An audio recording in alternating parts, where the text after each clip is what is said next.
Okay, I think anyone who joins us after this, we can catch them up as we go along. Firstly, thank you all for coming. We're going to start with what's the plan for the evening, she says, if the slides will move. There we go. First things, I'm sure if you've been on any of these calls by now, you're used to the first bit of housekeeping. If we can ask people just keep themselves muted as we're talking.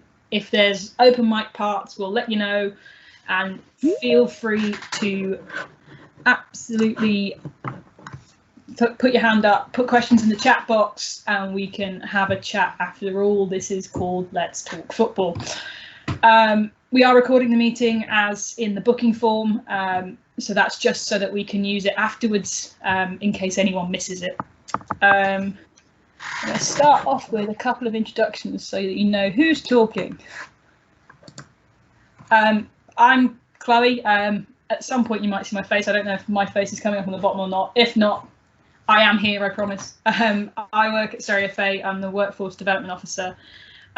Essentially, that means I work with coaches, referees, and anyone who volunteers in football, and we look at how we at Surrey FA can best support you in the different roles that you have. It also means that I get to do fun events like tonight where we start people's potential journeys in that world as well. Sam, if you want to go next. Yeah, hi everybody. So my name's Sam. I'm the Female Football Development Officer at Fulham Foundation. I personally think that I've got the best job in the foundation, although some of my colleagues may beg to differ. So my role is to increase female participation across all of our community activities. So that means I could be working with the football and participation team, encouraging nursery school, reception children, all the way up to adults taking part in walking football sessions. So whether they're 3 years old and starting out, or whether they're 99 and want to get involved in walking football sessions. So yeah, my role at the foundation is very varied, and as I say, my main job is to increase female participation and hopefully inspire the next generation, hence why I'm here this evening. Thanks, Sam. And hi everyone, my name is Sharon Muxworthy and I'm the Coach Development Officer for Women and Girls, and I work for the FA, and I work in collaboration with Surrey FA in supporting the development of females into coaching. So yeah, part of our mission is to try and tackle stubborn inequalities within the game, ensure that female coaches like yourselves feel confident and supported. So that's the role I work with Sam now and Chloe in collaboration to try and create those opportunities for us to get together, network and support each other, and give each other really valuable opportunities to learn from one another through the wonderful game of football. And also we want to increase the number of female coaching role models by providing inclusive approaches to coach development. So don't think football isn't for you, because we're here to tell you it can be, and we're here to support you in that journey.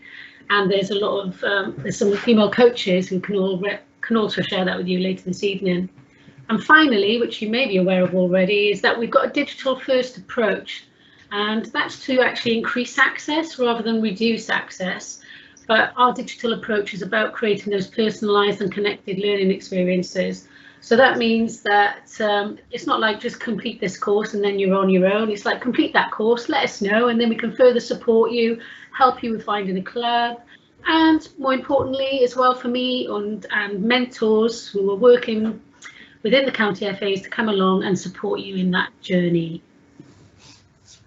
Fab. I think next. So we're going to start with talking to a couple of female coaches who have joined us tonight. I'm just going to double check they're on the participant list. I think I've seen them both. So Sam, if you wanted to go first. Yep, no worries. So as I mentioned, one of my roles at the foundation is working across our programmes, one of which is our Premier League Kicks programme.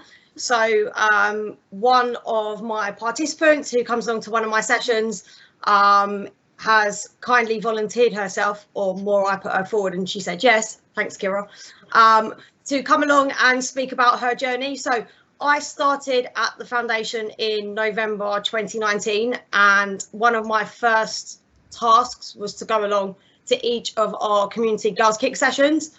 And one of the first participants that I actually met at one of our sessions was Kira. And it was pretty evident early on that Kira wanted to get involved in football. She was already kind of leading some of that. So yeah, I'm just going to have a quick chat with Kira. Obviously, she can tell us about her journey.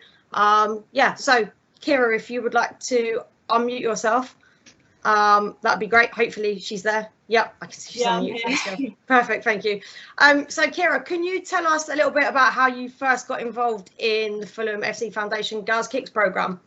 Yeah, so it actually started at school. Fulham Foundation used to lead an after-school club, so I think I was in like year 8 or year 9 at the time, and the coach said, come down to a session. She gave us all a leaflet. So me and my friends just thought, you know, we enjoy the after-school club, so why not go down to the session? And just over 3 years later, and we're still there. Perfect. So the Premier League Kicks programme offers additional opportunities, not just a safe environment for girls to come along and play football. So do you kind of just want to let everybody know what opportunities you've experienced as a result of attending Girls Kicks? Yeah, so we have a Kicks League monthly tournament. Obviously, they've not been happening at the moment because of the virus and whatever. But pretty much one Saturday a month, we'd have like different Kicks teams from around the area come down and do a tournament. We'd usually be the only girls team, but we did put up a good fight. We've had a match, I think it was last February, against FC Porto of London. That was, you know, really exciting for all the girls. It was the first time we'd all played together. I think coming up to 2 years ago now, we had the Premier League tournament. We got to meet Alex Scott, Liv Cook. So that was a really good experience for everyone. And we've also had like workshops during the sessions, like self-defense, things like that. So yeah. Perfect. And one of the roles which you play within the session is actually volunteering and taking on a more kind of leadership role within the group, as you're one of the older participants now. Do you want to tell us a little bit about your volunteering within the session? Yeah, so usually I'd run a warm-up, get everyone ready for the session. You know, we don't want any injuries, make sure everyone's happy, ready to start. I've also taken up the role of DJ, you know, make sure the songs are appropriate and get input from the girls on what sort of music they want to listen to. I think that's actually quite an important part, because I think, you know, we try and set a really good kind of positive environment for the girls to play in, and one of the things that actually they do like doing is playing a really kind of varied music, yeah, just a bunch of songs that the girls can actually get involved in. Sometimes they just want to stand along on the sidelines and have a good chat with each other, and sometimes we actually do play football, which is Kira's job, to make sure that those girls get involved a bit more. So what have you enjoyed most about volunteering within the session, Kira? Just kind of getting to know everyone, getting to know the girls, the coaches, make sure everyone's happy and comfortable. And, you know, I think it's really important to involve new players if we have any, make them feel welcome. You know, I kind of like being that first face that they see, just to sort of help them out and help them get to know everyone. Yeah, brilliant. And I think you actually do a really, really good job in kind of making sure that the younger participants within the group feel welcome, because I think that's quite important for any player going into both a new environment or one that they're already familiar with. The fact that the environment that you set for the girls is an open and a friendly one, and most importantly, all inclusive. I guess the first step on your journey, Kira, was you recently completing your FA Playmaker course. What did you learn from this course?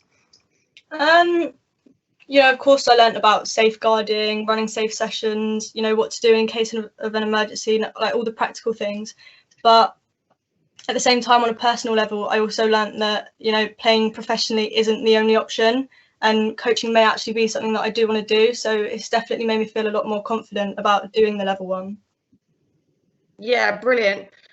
So if you could take away something from the Playmaker course that you could apply when you're coaching and volunteering, what would be one of the main things there?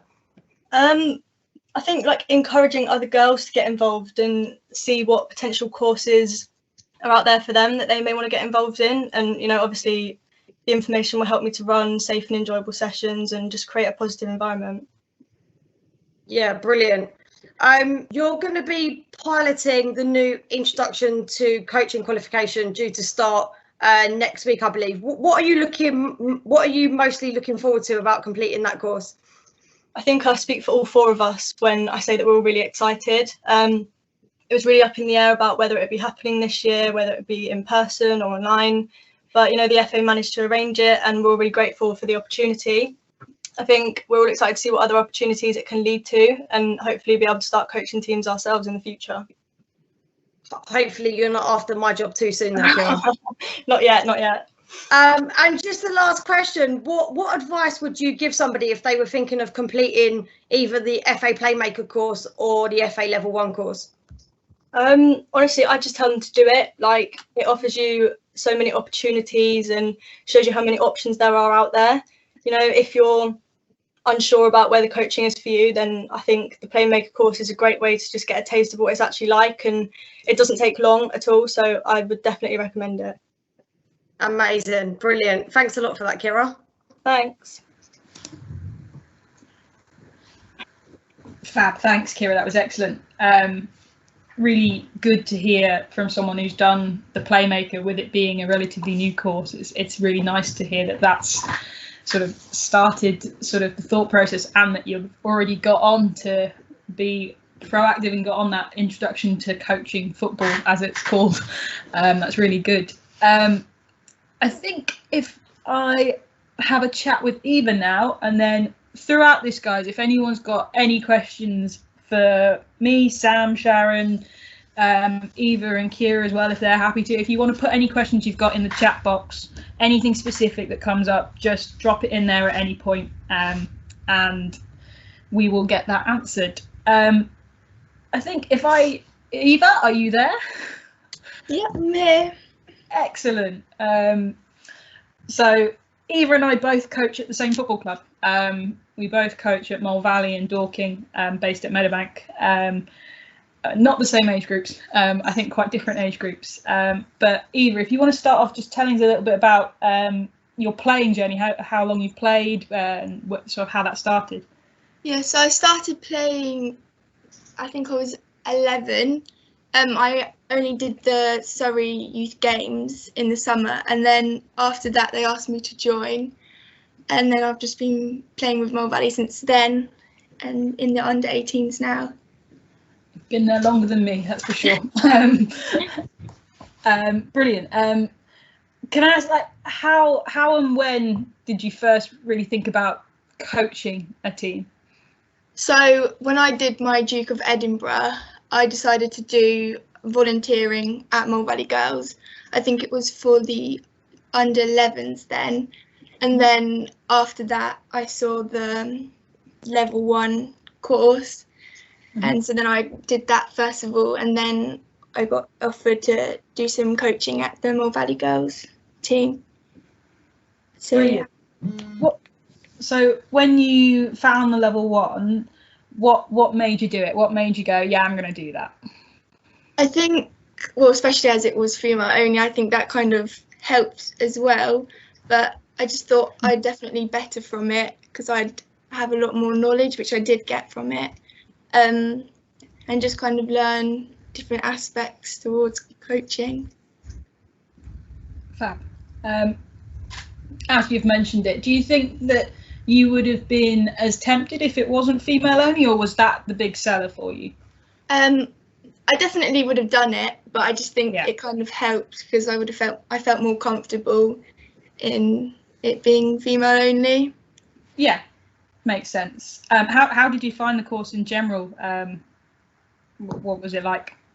No, it was really good. I think it's good because it was a lot of practical, so you were actually doing it instead of everything was written down. I think, especially for me, as I'm not very good in like end of exams, it was kind of like a gradual progress, so it was easier to learn on the way.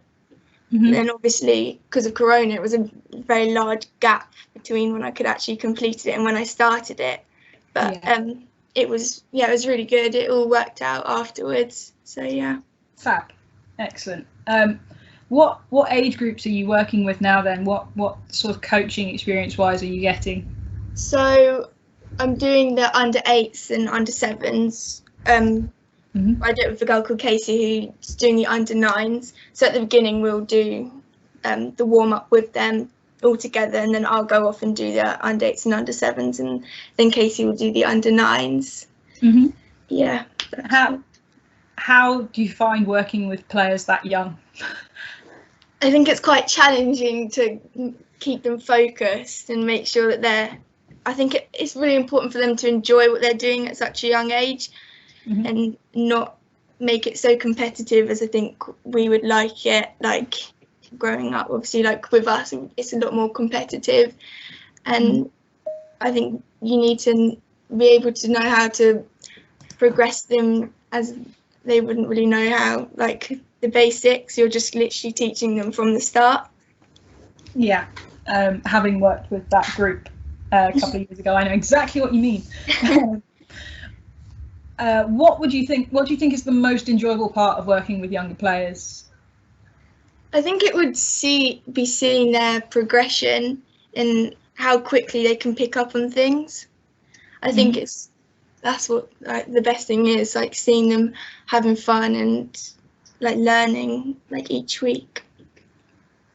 And do you have fun and learn each week? No, I think I do really enjoy it. I think obviously there's a challenge because of the age they are, but yeah, I really enjoy it. Yeah. Fab. We'll finish up with what would you say to someone thinking of taking up coaching? I definitely go for it. I think especially if you're into football and maybe you're not really going to the side of becoming professional or whatever, then I think coaching's another route which is really good. Brill. Thanks, Eva. Thank you for that. Thank you. And again, guys, if anyone's got any questions, please feel free to pop them in the chat box, and we'll get them covered. With that, I think we will now have a look. Next slide, because she can't remember what's on the next one. Excellent. So how do you get on your journey? So as we've just heard eloquently explained by Kira and Eva, the FA Playmaker, which is supported by BT, is a free course, and you can scan the QR code on there and you can access it tomorrow. All you need to have is what they call a FA number, or sometimes it's abbreviated to a FAN number. They're both the same things. And then you can log on and enroll for this Playmaker. The good thing about the BT Playmaker is that you don't have to complete it all in one day. You can if you want to, but you can do a little bit, go away, come back, do a little bit more, and so forth. And the course gives you a good breakdown of all the things you need to run a session safely. So, how to getting started. It'll be about how to connect with your players, how to set up safely. There'll be some safeguarding, there'll be some first aid elements in there. And throughout the course, it does test you. But it doesn't test you to kick you out and say, no, you can't get this qualification. It tests you. And then if you don't get enough right, you go back and you redo it. And I've gone back and redone it 2 or 3 times, and I've been coaching for over, well, I won't say how long because I don't need to know how old I am, but and I think, Chloe, you'll agree with me, even though you're on mute at the moment. Oh no, you're not. You don't get all, unless you're a statistician, you don't always remember all the percentages certain things will affect. No, absolutely. I've been doing this ahead of going back to coaching. Hopefully at the end of the month, fingers crossed. And I think it's just been really interesting to go back in. There's really thought-provoking stuff. So I did my level 2 in November 2018, and it's just been really quite refreshing to dip back into something in terms of FA courses. Yeah, no, and there's some nice little sort of downloadable things like how to set up a session, principles of how to adapt sessions, which we didn't have those in little PDFs when I did the course. You just had to make notes and remember, and they're quite handy to help you when you're planning your sessions. So yeah, so the learning outcomes of this course will, can you just go to the next slide, please? Click on the next slide. Yeah. Are there. So by the end of the course, you're able to run a fun, safe and inclusive football session. And as Eva and Kira eloquently said, it's all about that first connection. You know, those nervous first participants when they come to your session, how do you make them instantly feel they belong and you're there to help them have fun? And that's what you're particularly good as females as well. You're particularly good at that connection. You're particularly good at putting on some music. That means even if they weren't looking forward to running and moving about, if there's a bit of a beat in a playlist as they're arriving, then they just naturally move. And how can you use the STEP framework to ensure that your activities are catering for the needs of your players, no matter what age or stage they are at in their development? So I would really encourage you all to reach out and have a go at this BT Playmaker, because once you've completed this, you can assist and support in a coaching role, and this can then enable you to develop even like real employability skills aligned to leadership, and it'll give you examples of where you've had to deal with things that may be just a basic education, which I don't know what that looks like at the moment, because we've all been at home on the most part, but yeah, it'll give you some additional skills to help you in your pathway. So that's the first thing. Everyone can do it, it's free. And then once you've completed the Playmaker and you've run your first session and you've been supporting a local club, and if you haven't got a local club or place to go to, that's where you email Chloe and she'll help you find one. And then that's when you can do your Introduction to Coaching Football, which is a new course.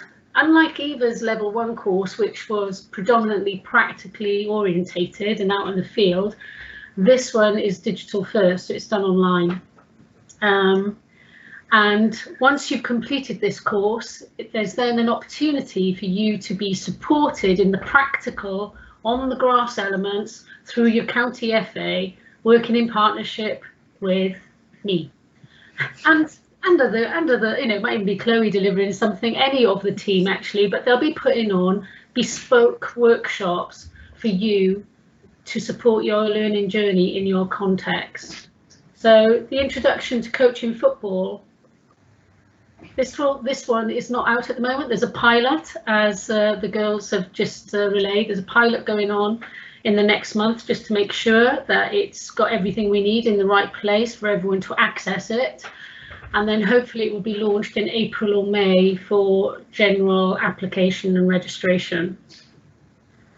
And if you've got any questions about this course, if you want to know any more about it, please, you don't have to write in the chat box if you want. I don't mind you putting your hand up, and you can speak and ask the question if you want about the course.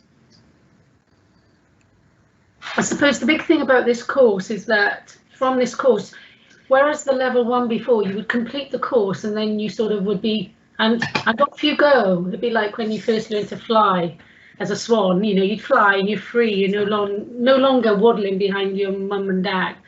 Well, with this course, it's about ongoing coach development. So once you've got the qualification, that isn't it. The FA and Surrey County FA, we still want to work with you to continue your development.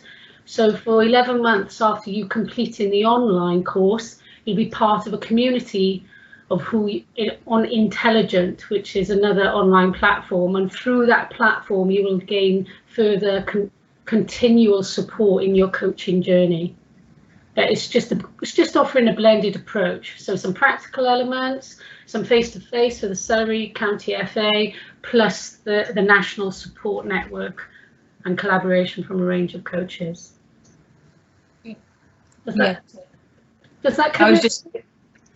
Yes, it does. I was just going to add that the practical side is something that we're already thinking about and thinking about even sort of female only versions of the practical sort of impact of the Introduction to Coaching football course. We're going to end up knowing this course really well as a county, and so our intention is to put on sessions for people who've been through that, to sort of gain experience from people who've maybe been coaching for a year, maybe been coaching for 15, however many years. We've got a real pool of people to use that we're looking forward to getting in front of people. Yeah, and it's really exciting, I think, because there's going to be a real opportunity for a real fusion of experience being shared through the practical. And I think sometimes it's always been sort of from this is what you've done on your course, and then go off and sign up to CPD events if you want, but not any sort of targeted support. And I think this is why it's really important. I think this is a really good step in the right direction, because it's about coach development now, rather than just ticking off, I've done that level, I've done that level, I've done that level. It's about you're on a journey in your context, which we will support. I think I remember Eva from the level 1, because I joined Eva's course the last 2 days of the level 1. Didn't I, Eva? Are you still there? Yeah, you did. Yeah. Yeah. It was a really good group. It was a really good group of females, wasn't it? Yeah, it was. I think everyone was on a similar level of how much they knew about it. Yeah. Coaching. Yeah, and it was really interesting to see that. I remember noticing that everyone was a bit apprehensive about what they had to deliver, but actually when you all came round and delivered your little workshops, Yeah. the tutors and I were all blown away, because they were so amazing what you put together. Yeah, it was really good. Yeah, it was a brilliant opportunity, actually. So well done on finishing. Over to you, Chloe. Okay. So this moves on into a bit, I think, of support that's available afterwards, which we've sort of touched on. So a lot of those females who did that level 1, they all put all their emails into this support QR code here. So we've got a little WhatsApp group, but it hasn't been that busy. We haven't sort of set it alive at the moment, but what we're looking to do is email everyone in this group, so you can join this group as well. And all it is that we'll update you when we've got events going on, so to make sure you don't miss out, because there's so many platforms with things being advertised, sometimes you could miss something. So that's why we do that. Fab. This is the FA Learning YouTube channel, which I somewhat probably badly, seeing as this is my job, discovered during, I think, in January, when I sort of was on the Surrey FA YouTube channel and one of the FA Learning ones came up.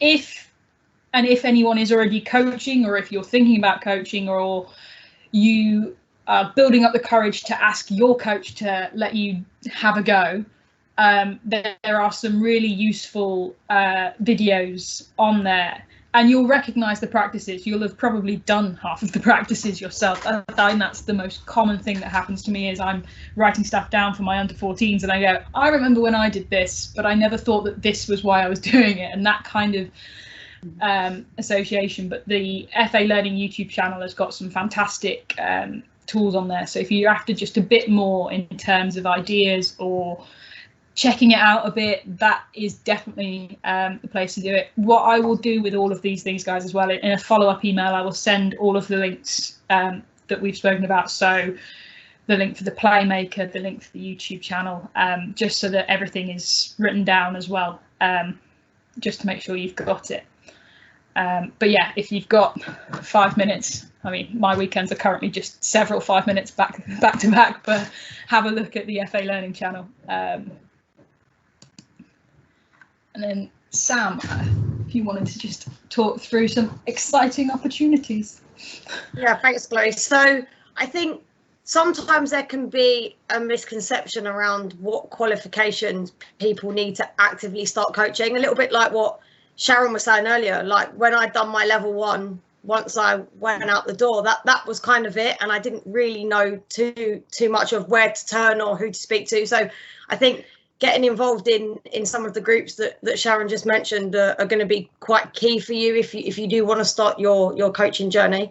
And I guess just in terms of the opportunities that we have at Fulham Foundation, in order to become a sessional coach with us, you need to have your, which was the old level 1, which obviously now is moving into introduction to coaching. So once you've actually completed that, you can apply for a sessional coaching role with us, and that can be working across multiple different programs, from football and participation, so working with our younger age groups, which are 4 years old to 12, so pretty much focusing on primary school ages predominantly, whether that be working on our Girls Kicks program, whether that be maybe supporting in some of our Wildcat sessions that we've got coming up, hopefully that will be starting in May, and even some of our disability programs as well. We offer so many opportunities for coaches, and I think one of the good things about the coaching opportunities that there are out there is that there are a variety of different opportunities. There's not just one. It's not one size fits all. I think sometimes people assume that, you know, oh, I just have to stick at this one age group, when actually there's a whole range of opportunities that are out there. And I think from personal experience, I think the more opportunities you expose yourself to, the more knowledge and experience just kind of helps you build your CV as well. I think, you know, having worked on our disability program, on our health and wellbeing programs, I think all of those key aspects that you need, like what Sharon was saying earlier, just helps you in your day-to-day life, whether that be leadership, whether that be communication. So yeah, there are opportunities out there for you, and I would just urge you to get in touch, like I say, with Chloe, with Sharon, with myself, if you're thinking of potentially, you know, what do I have to do to kind of get on that next step. You know, do get in touch, because there are people out there that can support. And I think Kira's a prime example of one of the participants that has been on our program, has kind of been a participant that's kind of raised her hand and said, actually, I'd quite like to give that a go. She's given it a go, and hopefully when Kira turns 18, which is fairly soon, within the next kind of 6 to 9 months, she will kind of turn in from being a participant to actually being one of our coaches that can then re-deliver back on our program. So it might just be a case of you seeing what's out there, see what's in your local area, maybe get in touch with one of your grassroots clubs that you're local to, and even, you know, just see if you can go along and just observe, go and watch different coaches. Different coaches have different ways of coaching, different, you know, like what Chloe said, actually when she was a participant, she didn't realize what session she was doing, but once she became a coach, kind of the penny dropped and she realized. So even if you do your Playmaker and then you have a better idea of what there is out there, speak to your local grassroots team, speak to your local foundation and say, can I just come along and watch what you do? And from there, you'll be able to build a bigger and better picture and understanding of potentially what you want to do in the future. So yeah, like I say, just if you're thinking about it, maybe just take that next step. And sometimes that is really scary. Like there are some times when you have to come out of your comfort zone, but I think from personal experience, you know, coaching is one of the best things that you can get involved in. Like Eva was saying, you know, to see the progression in young participants especially, but likewise when adults get slightly older and, you know, they want to kind of still blend in with their community and make new friends. You know, everyone should try and make new friends regardless of whether they're 17 or whether they're 77. So like I say, if you're looking for different opportunities, don't hesitate to get in touch with any of us. Excellent. Yeah, and I'll include contact details as well in that email. Everything's going in the follow-up email. And I think at the end as well, I'll flick back to the slide where our email addresses were as well, so that you've got those. I think we did have. Oh, there's a question that's just come in actually from Kevin. As you're saying, questions, anyone? I was going to say, yeah. And he's just asked, what do everyone on the call sort of think? What are the biggest factors that might prevent females from stepping forward and getting involved in coaching at all levels? Oh, Evie said it's men. Maybe men who aren't advocates. Not all men, I'm sure, but yeah, that's great. Anxiety, yeah. I coached with a far more experienced man for 2 years at my club, and it was something that other coaches in my club were quite conscious of, in terms of whether I was comfortable with it, because he was quite a character.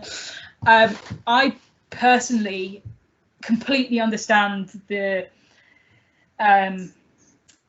the concerns the other coaches had, but I found it really an enjoyable experience, in terms of I was comfortable in the situation. I got on really well with him, and I learnt what I needed to from him, and now I coach without him, and I am fully able to say I'm a better coach because of having worked with him for the last 2 years, because I had never worked with young children before taking on my team at under 12s. So that was quite scary. I came in and they're all nearly as tall as me, obviously. And I was like, okay. And having worked with adults before who would just listen if you spoke, suddenly it was like, you need to tell them to sit down, you need to get their attention. It was a whole host of different skills that I didn't have. And I really learnt that from him and working with him. And now I'm far more confident in myself for it. So I think there is a real case of finding the right people to work with, whether they're male or female, whatever suits you.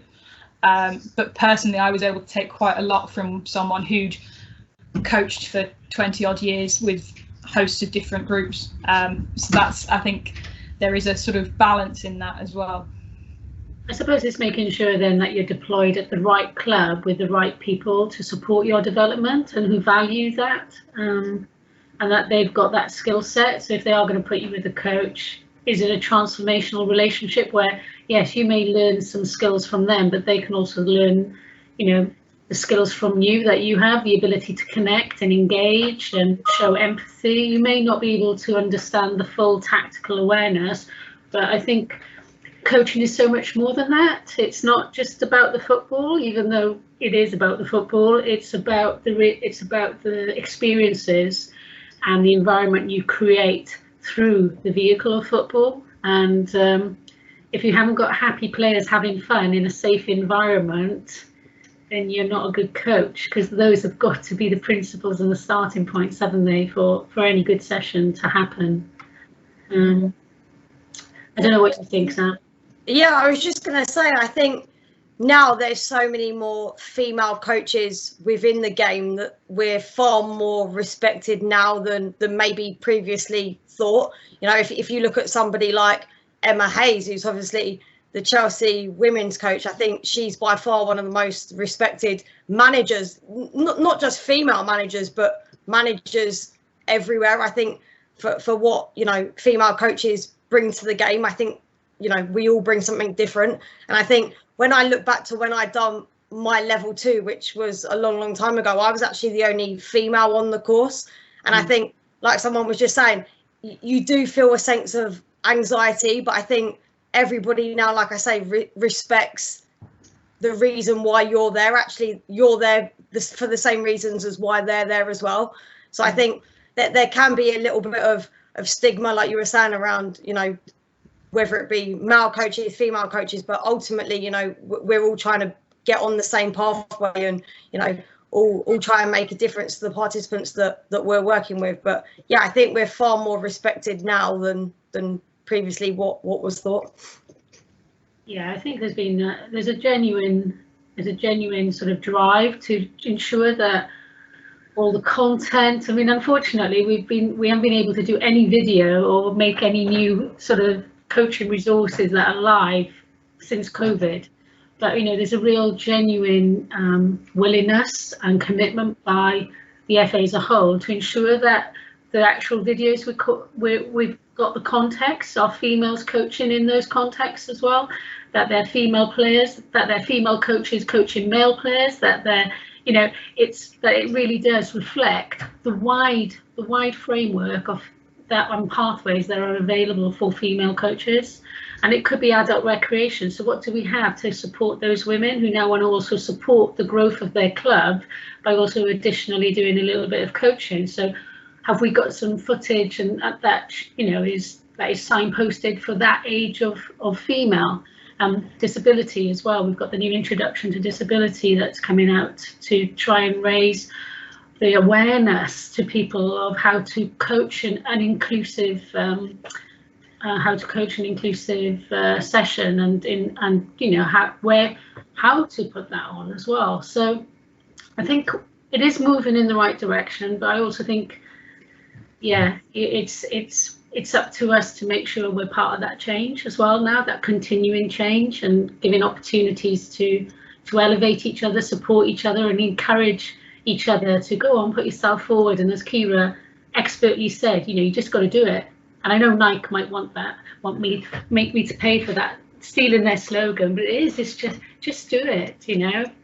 Everyone, there is no such thing as failing. Fail stands for first attempt in learning, doesn't it? So it's like, that's what we've got to do. We've just got to put ourselves out there and look to our county FA and our peers to support us in starting that journey.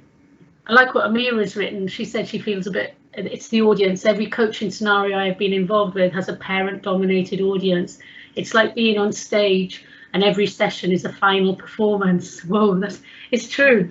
It's great if you're an extrovert, because people who are extroverts shine in that, don't they? But if you're actually quite quiet, or you're not that confident, it can be quite, you know, quite overwhelming. I'm a bit lucky. I was a teacher for 25 years before I came into this role, and I was head of sport somewhere. So I always all my lessons were always watched by the parents, because, you know, that's what they came to watch, those events. So I can really empathise with Amira as the audience there, in every coaching scenario has a parent-dominated audience. Yeah. I still find that difficult. I still find that one of the toughest parts, and I've been with my group for 3 years now, and they're all lovely. Absolutely none of them are scary in any way, but for some reason it's that wanting to do it all perfectly, which of course is completely impossible. No one can do everything perfectly all the time, but it's just that standard that I think I hold. Like I was gonna say, I think it's, you hold yourself to it, and you potentially cause yourself damage by trying to do that all the time. But yeah, the wanting to do everything right for everyone is a big thing.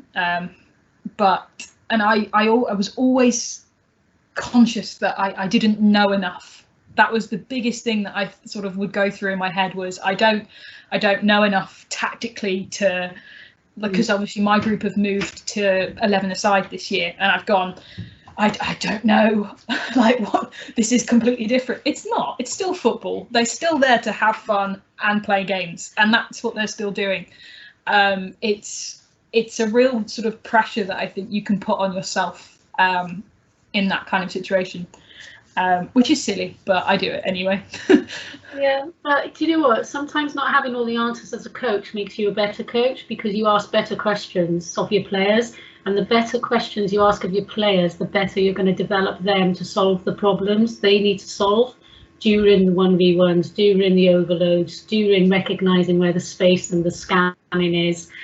You've just got to be good. You just got to be good at asking the questions, and then if they can find the answers, that is such a more transformational moment in coaching, in helping our players become great decision makers.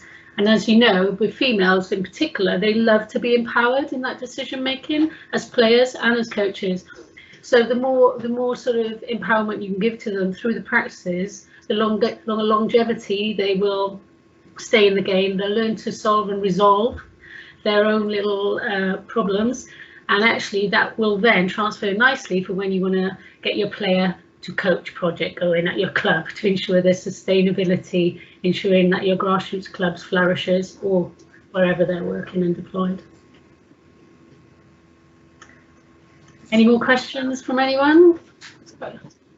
I'm just gonna check, 'cause I think there was some on the forms, but I feel like this might open on the wrong screen. No, it's all good. It's left it where it was. Let me just get the questions. I think we might have covered them, but just want to double check that we've not missed anything that anyone's brought up on there. I was going to call it a booking form, but that makes it sound like more than it was. Let's have a look.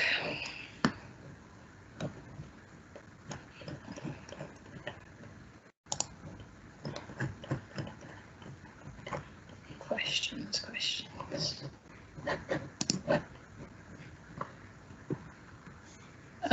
Where can I do my level 1 and how long will it take to get it? So that one I think was probably covered before, but just to reiterate that will hopefully be available, the new Introduction to Coaching Football, which is going to take a real while for me to stop calling it a level 1.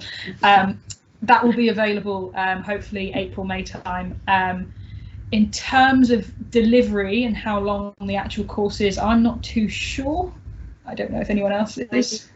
Yeah, it should take, it's about, it takes about 3, I think there's different ways they're looking at how they're running it, but you'll have like 3 webinars, 3 national webinars that you have to sign up for and be online for.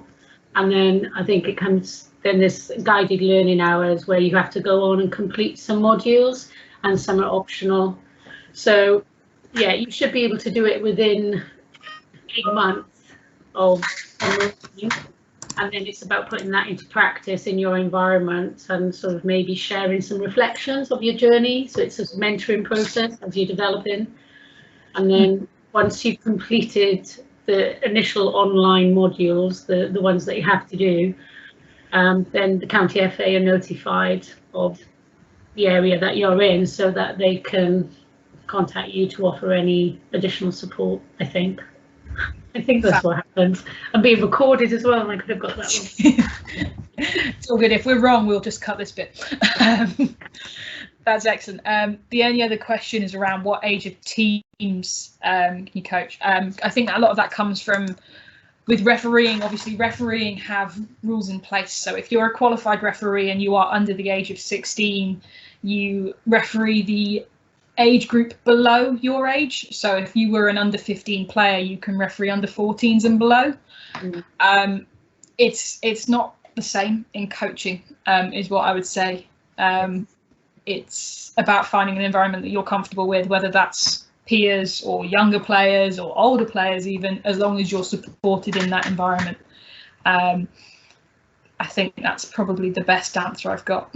Yeah, and you have to be 16 when you're completing the Introduction to Coaching Football qualification, whereas the BT Playmaker, you have to be 14. So it could give you 2 years of experience of assisting in a local Wildcat Centre or volunteering capacity in getting you ready for that next transition in your journey to the Introduction to Coaching.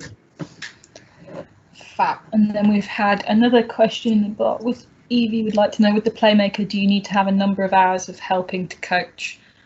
No. No, there's no, it's not. I know Eva mentioned it before with the Duke of Edinburgh, it's not like that. So you can complete the Playmaker and go out and find someone to support and help at sessions straight away, or you can do what I did with my level 1, which was sit on it for a couple of years, but I wouldn't recommend that because it doesn't help your confidence. But yes, that's thumbs up for that. Yeah, excellent. Yeah, no, it's giving you the foundations to ensure that you're completely aware of the sort of health and safety aspects, as well as creating that positive environment to connect with your players and engage with them. That's what the BT Playmaker is about.